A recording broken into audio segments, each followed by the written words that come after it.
ನಾವು ಬಳಸುವ ಭಾರತೀಯ ಕರೆನ್ಸಿ ನೋಟುಗಳು ದೈನಂದಿನ ವ್ಯವಹಾರಗಳಲ್ಲಿ ಅತಿ ಮುಖ್ಯ.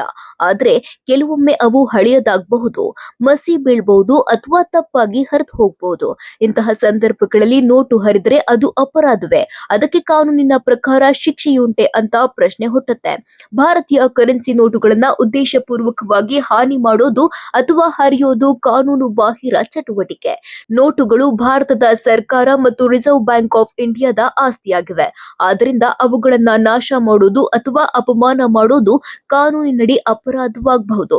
ಸೆಕ್ಷನ್ 489 ಬಿ ಪ್ರಕಾರ ನಕಲಿ ನೋಟುಗಳನ್ನ ಬಳಕೆ ಮಾಡೋದು, ಮಾರಾಟ ಮಾಡೋದು ಅಥವಾ ಹರಡುವುದು ಗಂಭೀರ ಅಪರಾಧ. ಇಂತಹ ಅಪರಾಧಕ್ಕೆ ಜೀವಾವಧಿ ಶಿಕ್ಷೆ ಅಥವಾ 10 ವರ್ಷಗಳವರೆಗೆ ಜೈಲು ಮತ್ತು ದಂಡ ವಿಧಿಸಲಾಗುತ್ತೆ. ಆದ್ರೆ ನಿಜವಾದ ನೋಟನ್ನ ಅನಾಹುತವಾಗಿ ಹರಿದ್ರೆ ಈ ಸೆಕ್ಷನ್ ಅನ್ವಯಿಸೋದಿಲ್ಲ.